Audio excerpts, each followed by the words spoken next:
Hey everyone, welcome to a new episode of He's Not Wrong, and I'm your host, Chad D. I just wanted to step in here before this episode starts to let you know that a big goal of mine for He's Not Wrong in the upcoming midterm year of 2026 is to highlight and platform candidates running for the Democratic nomination heading into primaries coming up whenever your state's primaries might be. For Alabama, it's in May. I think there might be some in February, and then there's a lot in that in-between period. So the goal is twofold.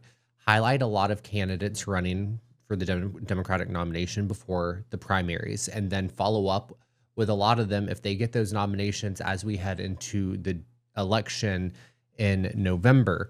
So I really started this with Shoykot, who was on an episode or two ago, and I thought his episode was really energizing and absolutely perfect to set up my conversation with Dr. Candice, who is running for Congress here in Alabama's 5th congressional district.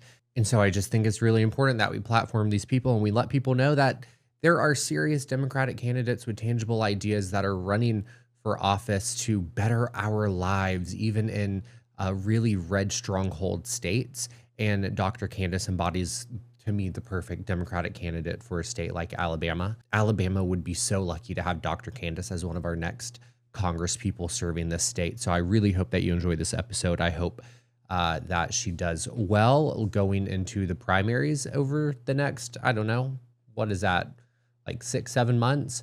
So we'll keep in contact with her.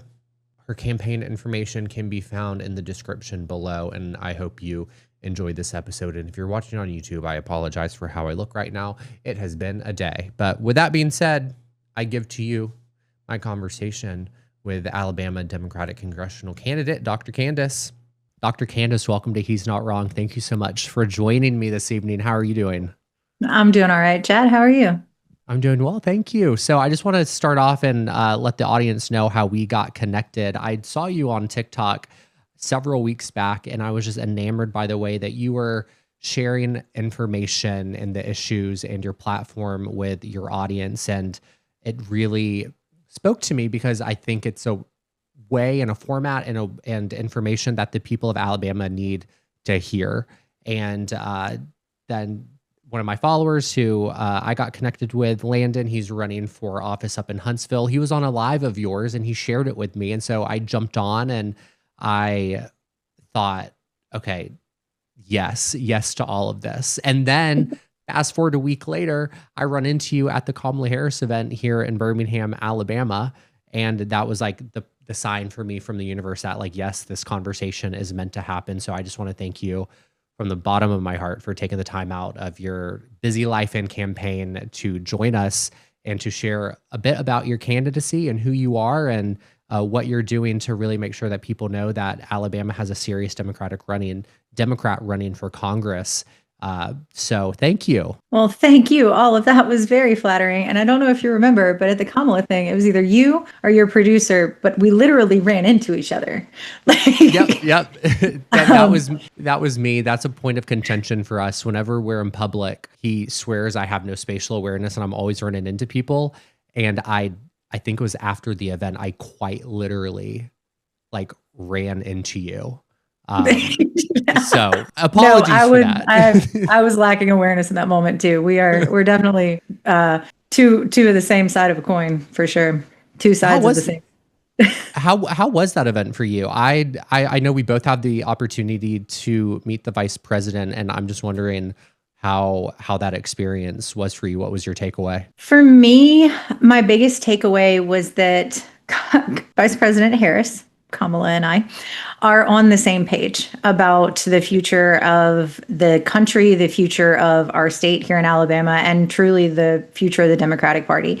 That was my biggest takeaway. Of course, I enjoyed listening to her and getting to meet her face to face. That was a blur for me. You got more time with her than I did, but it was definitely a humbling experience. And then also, she's smaller than I expected. Yeah. Like her stature, she's just smaller. I think she said in her book she's like 5'3", and so she wears 4-inch heels to ensure that she's at least 5'7", and that checks out because I think I only had like 2 inches on her in that moment. So yeah, no, I was taken aback with how petite, how little she was in person, because on camera she just is she's bigger than herself. I don't know if Yeah. it's her energy or the way she holds herself, but yeah, no, that event, I've been telling people that the hope that I had during her entire campaign is a feeling that I have not had since last November. And the first time I felt that again was that evening. Yeah, for sure. And it's her energy, and just knowing if she's still in the fight, then it reinvigorates the rest of us who were otherwise maybe starting to feel a little bit like, what's the point of it all, right? Because there's Yep. so much conversation happening right now, Chad, about like, will there be another election? And like, I personally believe absolutely, like the idea is to disengage people by putting that out there. So Yeah. we have to combat that. And the fact that she's doing this tour and doing it in such a transparent way to let people know we're still in this is huge. I love that she's doing that. One thing I appreciated from her with this tour, and I absolutely know it's of benefit to you, is there is a clear messaging issue within the Democratic Party right now, and it seems very difficult for there to be a unified message for candidates and for just Democrats across the country to be able to get behind and coalesce behind a unified message. And seeing Kamala on that stage speak to these issues so clearly in language that's easy to understand, and just black and white language, laying out the issues and what we need to do to move forward, it's so timely for what we need right now.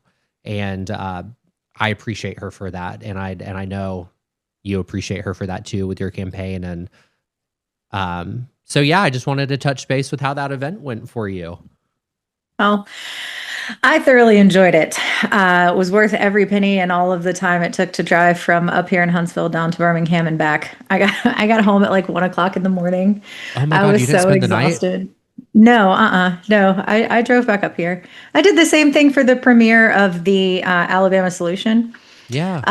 One of my friends who actually invited me, which I was so grateful for, she drove from Decatur down to Montgomery for that. And we drove back that night.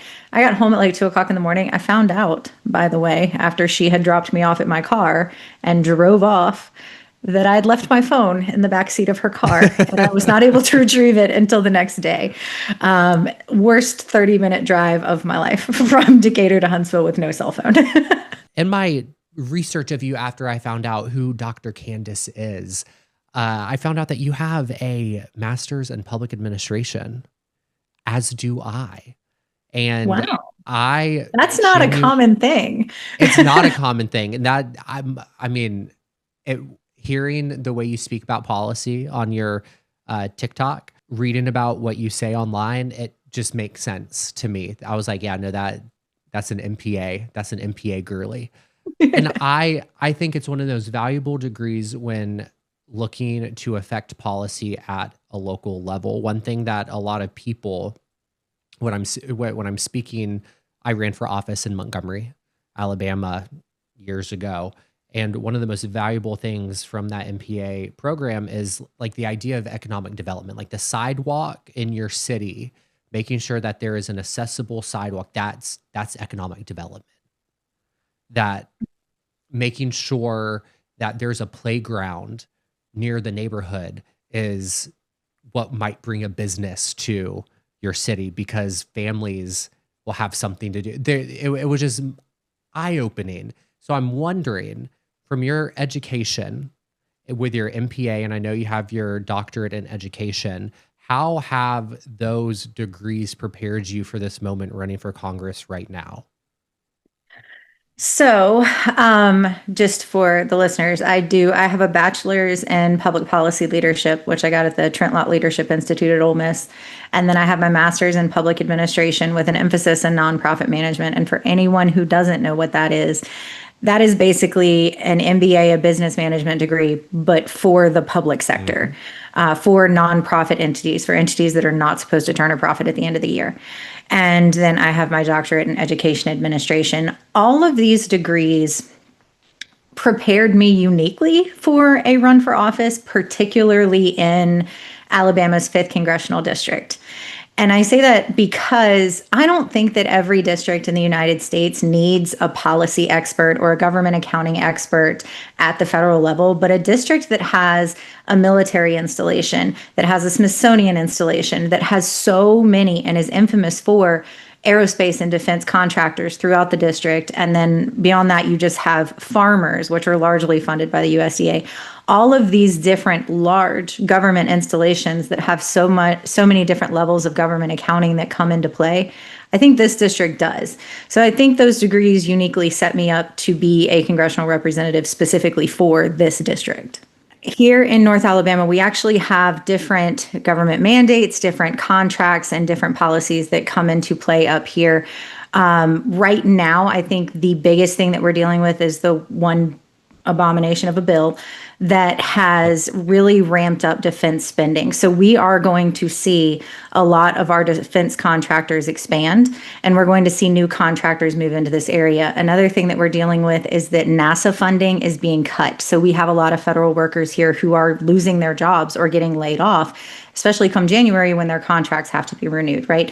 So all of these things are going to play into how our population grows, how our infrastructure is going to be affected, and how our day-to-day lives are going to flow. When you're speaking with the people on the ground in Alabama's 5th congressional district, what is the thing that they're telling you? What are you hearing the most from your constituents right now? That they are tired of sitting in traffic. That is the number one thing that people in this area complain about is sitting in traffic, and it makes them resistant to growth. So if you go to really any comment section on Facebook, there's at least a handful of people that are like, don't come to Huntsville, stop moving here. And we don't want that. We want sustainable growth, but what they've seen so far is not that. It's not the individual cities being taken care of. As our area grows, as we have new businesses come here, we need to be taking into account not just what the city of Huntsville needs, but what the city of Athens needs and the city of Decatur needs, because these people don't just stay in Huntsville when they move here. They move throughout the district. We've got people commuting from Scottsboro and Florence to get to Huntsville every day, and not taking that into account when we think about road expansions or think about sewage and water treatment facilities and schools, even schools. Just, okay, if we're building a new school in the city of Madison schools, that's fantastic. But if a new business comes here and brings 1,000 new employees with 1,000 new families, we need to put those children in school somewhere, and we need to make sure that the entire district is ready to handle that pressure. Another great thing that we could do here is just some public transportation. Yeah. Like public transportation that's actually accessible. We could get thousands of cars off the road during our high commute times around here if we had accessible public transportation and bike paths. There's so many people here with electric bikes or just regular bikes that want to be able to commute to work that way. I could go on a tangent about it, but there's so many things that could be done that I don't feel like are being done at this time to make growth sustainable, and it's making people bitter towards newcomers, which I think is also a problem. So. Yeah, I've seen that when there was a Space Command announcement at this point a month or two back. The number one comment when I was making content about it on social media was, we don't want new people here. And that goes into exactly what you just said. It seems that expansion is not a positive word right now. It's a negative word because it would negatively impact people's lives up there. Is that something that Republicans right now who are in office are just ignoring? Do they not care? Why is that not at the forefront of their minds? My suspicion is that they're just not thinking about it. And so I've said this before, and I've said this in content. I don't think that these things aren't being done for us simply because they're mean. I think genuinely Like at the federal level, they're saying, oh, okay, well, we can bring another defense contractor to Huntsville. We can bring Space Command to Huntsville, and the cities will just figure it out. There's Yeah. no like prep conversation. When the Space Command announcement happened, the next day we had a like round table with the officials, and I'm using air quotes because come on, but we had a round table with the officials from Huntsville that were telling us how they were prepared to handle Space Command coming here. And the numbers that they were rattling off to the everyday person seemed like a lot of money that they were going to put into infrastructure. But at the end of the day, it's not enough. And I know that because I have dealt with the accounting for cities all across the US. And I can tell you, $380 million or $318 million seems like a lot of money. It's not a lot of money when you're talking about expanding interstates. And then I, on top of that, have talked to our county commissioners and our city council members who have told me they can't get our congressional representatives on the phone. They can't get responses from them, which is funny because I've started calling that out. And Dale Strong just met with Renee Bartlett, who's the mayor of Madison, the other day, which I thought was real cute on Facebook. But they are saying that they can't get a hold of him to have these conversations about doing this sustainably. And because of that, the reason anytime you hear me say growth, I'm going to say sustainable growth, because if you just say the word growth, people immediately just shut down. They don't want to hear any more of what you've got to say. They're just tired of all the pressure that's being put on our cities. One thing I think you have going for you is how long you're giving yourself to run for this seat specifically. And Republicans, I mean, every congressional seat in Alabama is pretty much a Republican stronghold, other than Terry Soul's district and now Shamari Figure's district, which is up in the air with the courts, and we'll see where that goes. But you've given yourself a lot of time for people to get to know you and to get to know your platform. What are the top issues that you are speaking with people about right now, aside from sustainable growth and what we just discussed for Huntsville?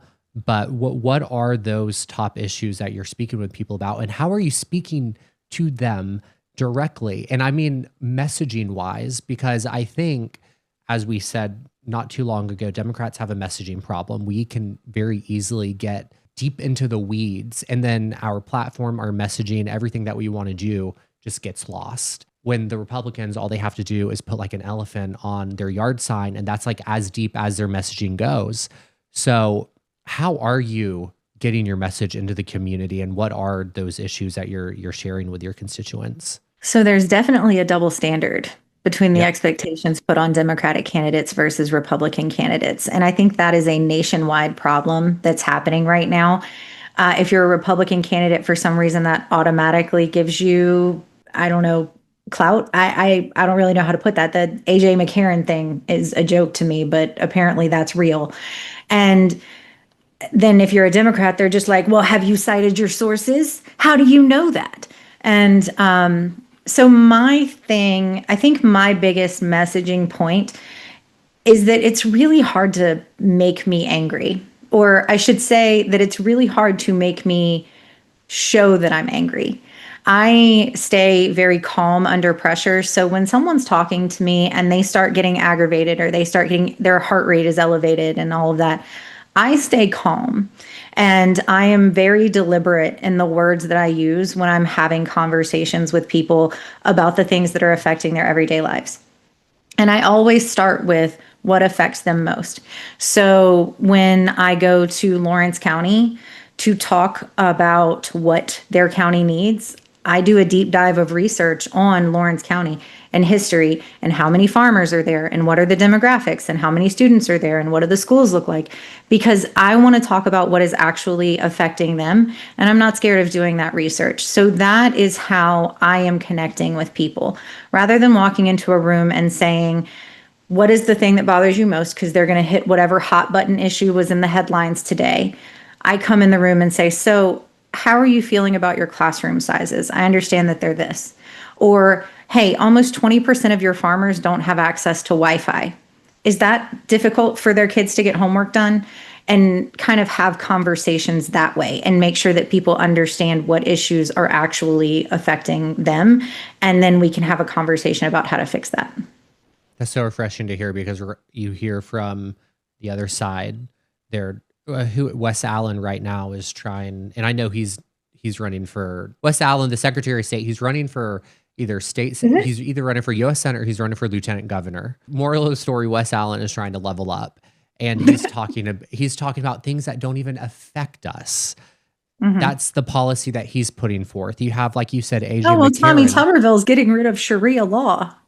Uh, And then after that, he's going after the Death Star. Like, it's absolutely it's ridiculous. And you have Wes Allen, who's trying to change the Alabama Constitution to ban naturalized citizens from running for office. You have AJ McCarran, whose his main goal is just ensuring that Tommy Tuberville can get his agenda passed as governor. Like, it's absolutely insane, and it's so refreshing to hear that we have candidates running for Congress who are thinking about things like, do our farmers have Wi-Fi? How are the classroom Could sizes you imagine affecting? trying to do business in 2025 without Wi-Fi? Because that's No. what those farmers in Lawrence County are trying to do right now. It's insane. What have they said about that? We're It's like, what was always their a reaction when you asked them that question? it's always kind of an aha moment and really just kind of a nodding along like, hey, yeah, that is really frustrating. You know what I mean? There's not it, Yeah. I haven't really had anyone that has much to say about it other than, hey, that's a really good point. The biggest thing, honestly, that our rural counties are most concerned about right now is access to hospitals, like Yeah. literal just access to an ER if an emergent situation happens. So that's really the biggest thing our rural counties are worried about. When the rural counties, when you're in the rural counties, you're speaking to them, they're concerned about their hospitals closing. As a Democrat and in a state like Alabama, it can be very hard to, I don't want to say get things done, but to get things done expeditiously. How are you reassuring them that as a Democrat, we will do everything that we can to make sure that their hospitals don't close? Um, so that is more of just a conversation around why hospitals end up closing in the first place and how those hospitals are funded. Hmm. Interestingly enough, it's almost like a dart board from the outside of District 5 to the inside, as far as like the further you move out from Huntsville, the longer people's commutes are. The further you move out from Huntsville, the more there are people using Medicaid. The further you move out from Huntsville, the more there are people using SNAP. So understanding kind of that piece of it, and then how our rural hospitals are shutting down because those are the areas where people can least afford their health care, is really the root of that conversation that we Yeah. have to have with people. Now, my plan of attack, obviously, I have a 6-step plan for what the next 15 years of healthcare look like in America to get us to a point where everyone actually has affordable, accessible healthcare. Because okay, tangent moment. The private Go for it. health insurance industry has such a strong foothold that it's not something that we can flip a switch, pass a piece of legislation, and make happen overnight. It's just not. But as far as our rural hospitals go, the number one thing that I want to advocate for and I want to push for, and it's something that can actually be enforced at the county and city level, is very similar to a law that I know is in place in Philadelphia right now, which is you're not allowed to close down your emergency room unless there is another emergency room within a certain distance of Mm. the one you're shutting down. Because what is happening here in the 5th District specifically is that Huntsville Hospital, which is a nonprofit, and I'm using air quotes because they are a nonprofit, they're taking over all these rural hospitals under the guise of helping people. And then they're shutting down the emergency rooms because the emergency rooms don't make enough money. There are other departments in these hospitals that could be closed down and outsourced to Huntsville where people could schedule appointments and time to actually be able to get to Huntsville. The emergency room should be the last part of the hospital that you close. Because right now, there are certain times of day where if you have a heart attack in Moulton, Alabama, you will not make it to a hospital simply because of the traffic. You will not make it to a hospital. And there are doctors throughout this district that know that to be true. So the number one thing we need to do before we do anything else is make sure that people have access to emergent care. One thing that I try to make people aware of is that rural hospitals closing is a reality that we are facing. It is not some Mhm. talking point that's been around for years. Like, it is the reality that we are facing. You say that part of your policy, part of your platform is a 6-step plan that will take us out? You said 15 years. The exact timeline, I'm not sure. I just know that it will take a while, and I don't want Sure. people to think that I'm going to be able to do it in 2 years, because frankly, once I get elected, I'm going to spend the first 2 years undoing all of the damage that's being done right now. My Yeah, number sure. one priority when I get up there is education. Like, we have got to get the Department of Education back in place. We've got to protect our disabled students. We've got to protect our minority students. That is the biggest thing that we have to do immediately, as far as I'm concerned. Sure. Level setting is so important, because I think there's this misconception that we elect these leaders and then they take office January and we don't immediately feel an impact by February, and then it gets lost on people. So I think that's so important. But I'm curious about that 6-step plan for your healthcare. There's so much chatter right now in the media that Democrats failed with Obamacare, but Republicans have not once ever brought forth a solution other than just trying to repeal Obamacare.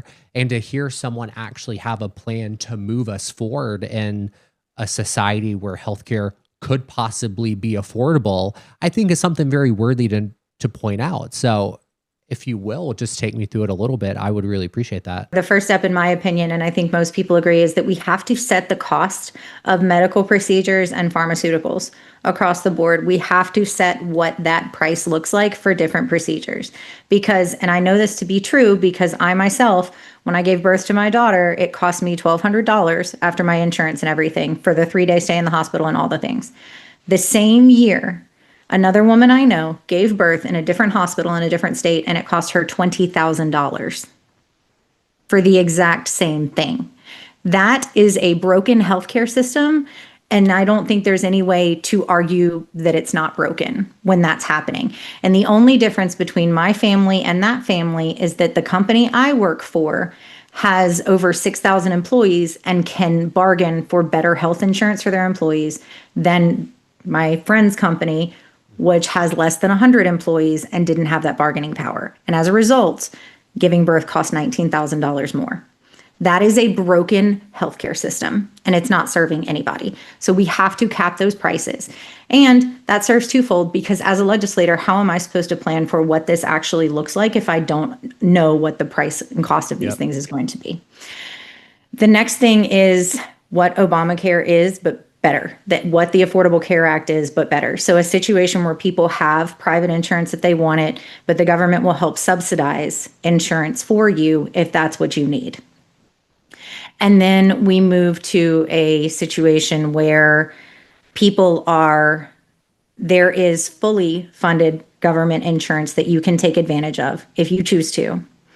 And then we get to a point where you can supplement that insurance with private insurance. So now we've just flipped it. We started with the government subsidizing private insurance. Now private insurance can subsidize government. And then we move to a full Medicare situation, but for where everyone has access to it, all US citizens. And I think that is, okay, so 5. I said 6, it's 5. So that is kind of, for me, what the trajectory of changing the healthcare system in the US looks like. I'm like, sign me up. I'm so mad I can't vote for you. And if I could, I would. I want to share that far and wide. People need to know that we have candidates who have tangible plans to make life more affordable for them. Like, that is what it's all about. Like, isn't that what people were supposed to be voting for in the last election, was like affordability? Like, this is it.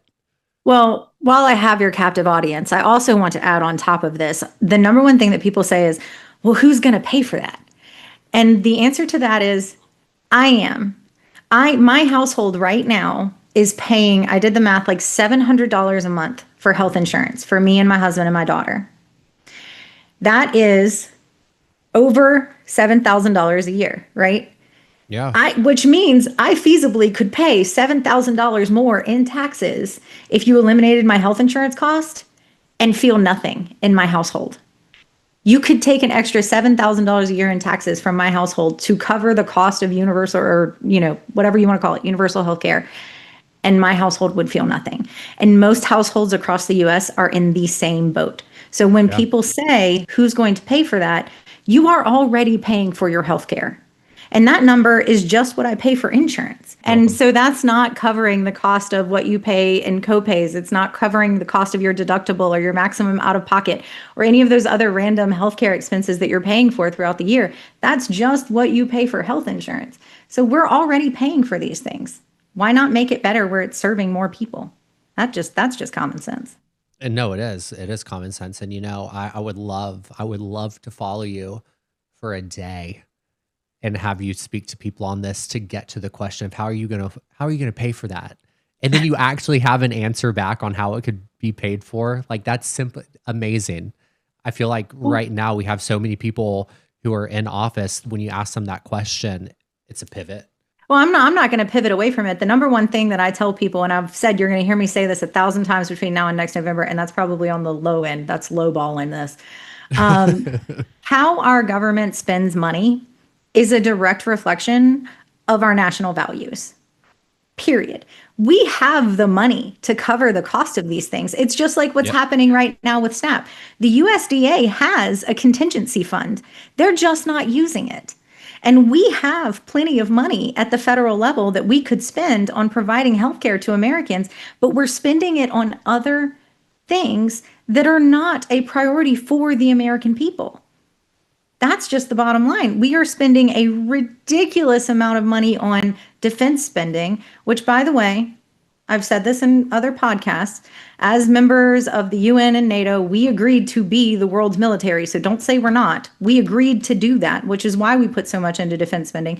But it is a unreasonable amount when we have Americans that are going without health care, when we have people that are going homeless because their child fell off the playground and broke their leg.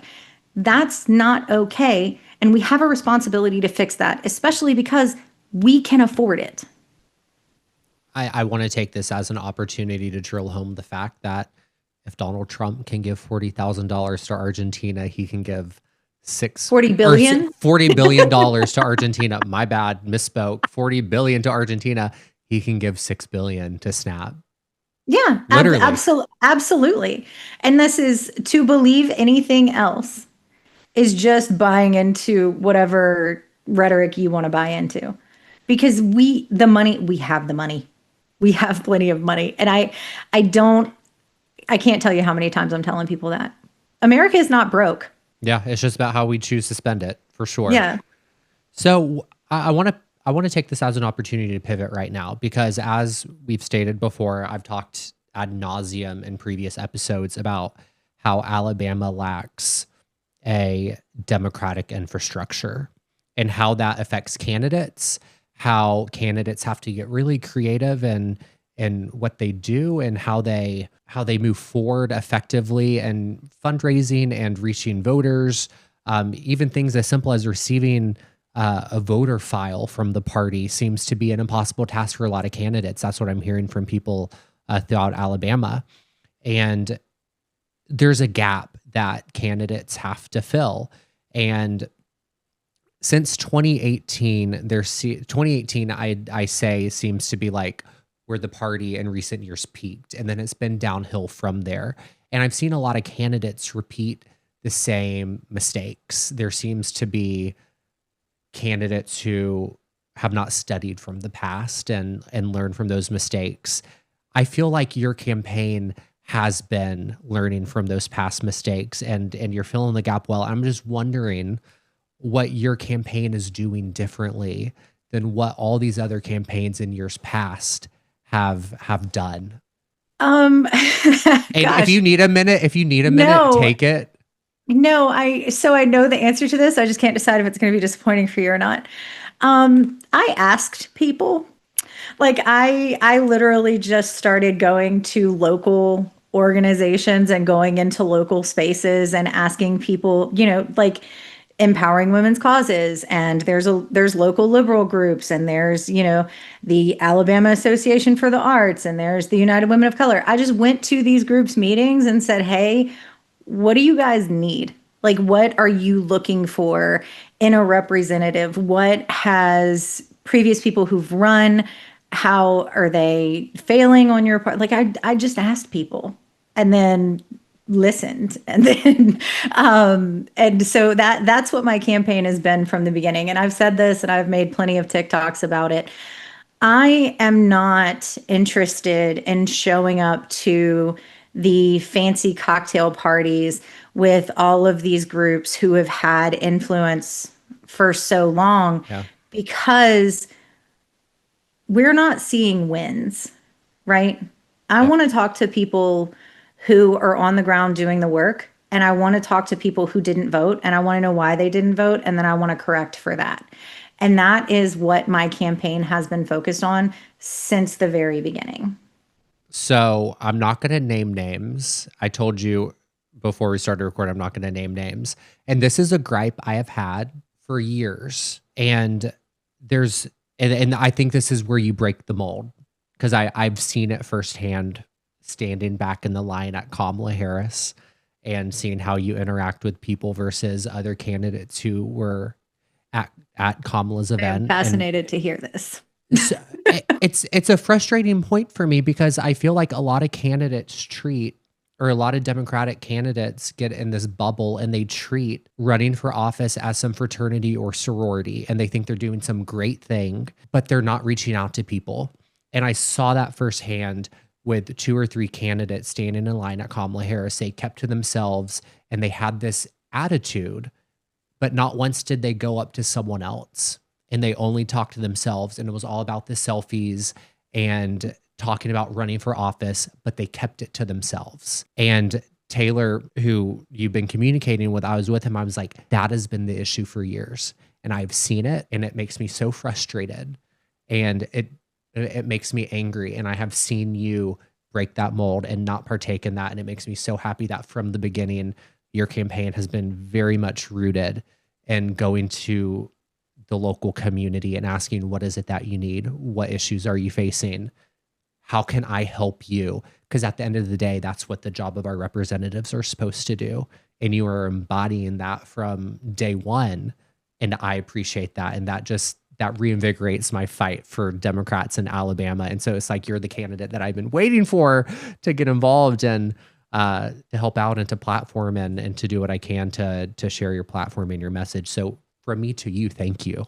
Well, that is all very flattering. My biggest thing I have always said is there are certain lived experiences I can relate to. I am a woman in America. I have a doctorate degree. I was born to a man who is a commercial concrete and steel contractor, a true like bootstrap story, raised in public housing and has worked 80 hours a week, sweating his butt off for his family his whole life. And as a result, I got to get the degrees and the things that I did. And my husband is a disabled veteran. My father-in-law, worked for public sector organization for his entire career. I've been a teacher. So there's certain things that I do have firsthand experience with. There are a lot of things I do not have firsthand experience with. And so it's not okay for me or any other person to tell someone what they need, right? I need you to tell me what you need. And the only way that I can get you to tell me that is to get you to trust me and to show that I am trustworthy, not to convince you to trust me, but to show that I am trustworthy and that you can talk to me and that I'm going to take what you're telling me and I'm going to use it for the betterment of our entire community and for no other reason than that. I don't understand every lived experience and I will never pretend to, but the only way that I can get an inkling of an idea about it is to have these conversations with people. And it is appreciated, truly. I always say that social media, and and I'm not just saying that, that's not hyperbole. Like, I genuinely do say this a lot, and it's almost like a trauma response, PTSD from the past, that social media cannot be a sign of how successful a campaign is going to turn out. Because if it is, Mallory Hagan would have won in 2018. Kamala Harris would have won in this past year. So I always approach campaigns with optimism, but with hesitation when they're doing really, really well and doing amazing things on social media. If it was up to me, I would say, yeah, no, she's going to win because she's like owning that social game.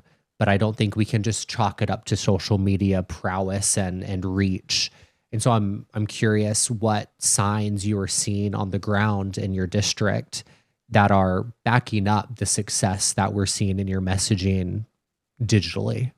Um, so the success in the district, so right now the campaign is focused on the primary, right? Yep. Um, so our success measure for that is the people that are showing up and offering to help and the groups that they represent. There is a piece of the winning this district that is going to come from flipping voters, for Hmm. sure. But there's also a large chunk of winning this district that relies on inspiring voters to come out and vote. And I have had an overwhelming number of people come up to me at public events and even message me on socials and say, I've never been really politically involved because no one ever made it accessible the way that you do. And I feel weird even saying that because it feels like I'm tooting my own horn. But my goal is, and I keep telling everyone this, I do have a lot of knowledge. I do have a lot of contextual experience with public sector policy and accounting and all of these things. But this knowledge is for all of us to use. So if you have a question, bring it to me and we will talk about it. And I want to make this accessible for everybody. So for me, the success is being measured by the people that are being inspired to come out and get involved, Yep. as well as the people that are showing up to events and literally saying, I wasn't going to come until I found out you were going to be here. That tells me that people are coming out and feeling inspired to get involved with these organizations. And I'll tell you one thing, Chad, winning obviously is my ultimate goal, but just getting those people inspired to get involved, to come out, to start working with local organizations, that's a win in and of itself for me, because we need people to get involved to take care of our communities. That is such a powerful thing. And you answered the second and the last question that I have for you, which was discussing in order to win the district, discussing the fact that you do have to flip votes and you do have to engage non-active Democratic voters. So how are you going to do that? How are you doing that? Are you doing that? And you answer the question, yes, you are doing that. You're going to these groups, and I'm assuming that's how you're reaching these people. Are there any other ways that you're reaching these voters? Is it word of mouth? Is it truly digital social media, and you're able to reach those people that way? So the majority of the start of it is social media. So I'm on all of the social medias I can manage. There's too many platforms. I need people to calm down. But we are on all the meta platforms. We're on TikTok, we're on YouTube, and I'm even on Reddit, even though I'm still trying to figure that out because wow. One thing that we are big on with my campaign that I have seen all of the campaigns you listed, I don't want to say fail at, but there's a lot of leverage to be used with social media for campaigning. And it's also going to make campaigning affordable for the everyday person like myself, because it is an easy way to get your message out, right? Hmm. But you have to make sure that that message is getting out to people that can vote for you. So Yep. I think what we see in a lot of those scenarios, like what you're talking about, is we see a huge social media following that is not in the district that's going to vote for you, right? Hmm. Like, I see Tallarico out of Texas all the time and Mamdani all the time. I can't vote for either one of them. I'm following both of them. And I assume that there's, hundreds of thousands of followers, if not millions, that are doing the same thing with those candidates that can't actually vote for them. So for me, the metric I focus on when I look at my social media content is, where did this go? Geographically, where did this go? And if it left Alabama, then what do I need to hashtag? What do I need to tag as a location? What do I need to do to keep it more centrally here? Yeah. Because my goal is not fame. It is not to be recognized by as many people as possible or to get followers. My goal is to make the world a better place for the people of Alabama. And truthfully, I don't want my comment section to get flooded with comments that aren't from people that I will be serving. I want it Yeah. to be from the people in my district, right? So all of that is by design. We love a good social media strategy. We love a good social strategy. We started the I have episode. look, shout out to my social media team. It's two amazing women. One has been with me since jump, and I am very grateful for them. My entire campaign team, and that's another thing. My entire campaign team is moms. Like we are women who are done watching the cycles go on the way they are. We are not going to let this stuff affect our children and our children's futures. Our children are not going to deal with four major life-changing events by the time they're 35. Like we're just not going to let this happen. So we are standing between all of the horrible things that are happening right now and our children. And I think that alone makes my campaign a fierce adversary. I love that. Just because we're not giving up and our babies are on the line. I actually Yeah. posted on my Substack about that tonight. I have to say, we started this episode with talking a little bit about the Alabama solution and the issue that we're facing, or not that we're facing because we've been facing it, but the issue that was really aired to the public facing our prison system and our Department of Corrections here in Alabama. Ever since that HBO documentary, Alabama Solution, came out, have a lot of people been talking to you about that in your district? Is it becoming more of an issue? Um, More of an issue? No, honestly, the first of all, every TikTok I have made about that has taken off in a huge way, like with the comments and the views and everything. Which was not intentional. It was just I have friends of mine that I've met in these spaces as I've been going and talking to these groups that worked on that documentary that have been involved with it for the last 10 years. And they're very proud of the work they did. So I just made a point of posting it because while my follower count isn't huge, it's still a good number of people. And I wanted to give some exposure Yeah. to that and to bring the issue to the forefront. It took off the amount of people that responded to this stuff. Overwhelmingly, what I'm getting from people is more of a thank you for talking about this. Thank you for being the only candidate willing to talk about this. Thank you for shedding light on this issue. And I think, Yeah. that's very disappointing for me to hear as far as like a public servant, because it is a partisan issue, but it shouldn't be because it's a human rights issue. Yeah. And we know all of this information. The Department of Justice has known this information through both a Democratic and a Republican administration, and they haven't enforced it in any way. They haven't actually followed through because, I don't know, we just trusted when Kay Ivey said we're going to find an Alabama solution to this problem. The whole thing is so corrupt, top to bottom, and there's so many players in this game and what is happening with the Alabama Department of Corrections that the only way anything's going to be done is with federal oversight.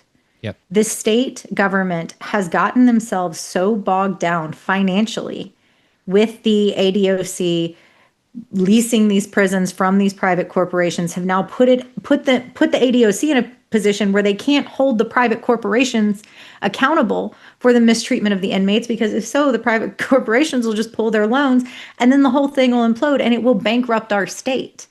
The amount of just insidious, intertwined corruption that is allowing these things to go on is something that cannot be handled at the Alabama level. It is not something that we're going to find an Alabama solution for. Yeah. It's telling when people are thanking you for being the only candidate to bring light to the situation. And one thing I've seen, I think it's telling, and one thing I've seen is that it's like everyone knows that there is an issue there with the Alabama Department of Corrections within our prison system.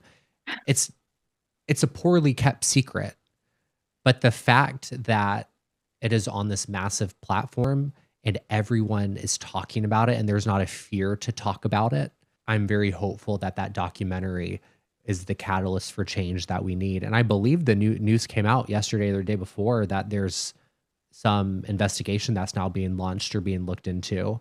I might be misrepresenting what the actual news was, but Well, I know I saw something about Stephen Davis and them pushing, because right now the settlement that went out to Stephen Davis's mother was just a settlement from the Alabama Department of Corrections, and I'm not really sure what specifically it was.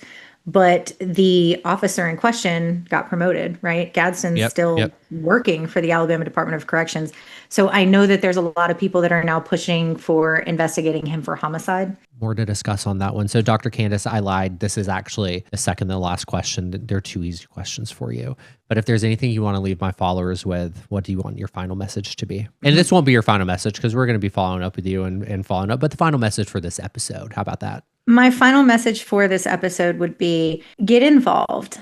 Get involved somewhere. Get involved at a local food pantry. If you are called to run for office yourself, call me. Well, I'll talk it through with you. I have no problem doing that. And if you feel called to get involved with my campaign, visit CandiceDuvieillForCongress.com. You can donate, you can follow along, you can volunteer for the campaign, which we even have stuff that you can do if you don't live in the district, phone calls, postcards, that kind of thing. But get involved somewhere with something. It will do two things. It will give you a feeling of accomplishment, and it will help move us forward in what we're trying to do. Because if we don't start making a difference now, it's going to take us even longer to get to a point where we've solved what's happening right now. And Dr. Candice, my final question that I ask all my guests, what is it that you are not wrong about? I am not wrong about the fact that we need more young people in office. The age group 20 to 45 right now, we are the ones that are raising children that are in the public school system. Our children are the ones that we're having to rush to the ER when they fall off of a trampoline. We are the ones that are paying the lion's share into Social Security and taxes right now. We're the ones that are applying for mortgages, and we know what this lived experience is. And while when we were teenagers and we said, you don't get me, maybe we were wrong then, but we are not wrong now. We know what the lived experience of the average American family is at this time, and we absolutely need to be at the table making decisions that will affect our children. Dr. Candice, thank you so much for your time. I wish you the best of luck on your campaign. However, he's not wrong, can help you out. Please don't hesitate to reach out. We are here to help and to assist in any way possible. We'll be staying in contact with you as the midterm year approaches and we go through it. And I wish you the best of luck. Thank you so much. Well, thank you, Chad. I enjoyed it.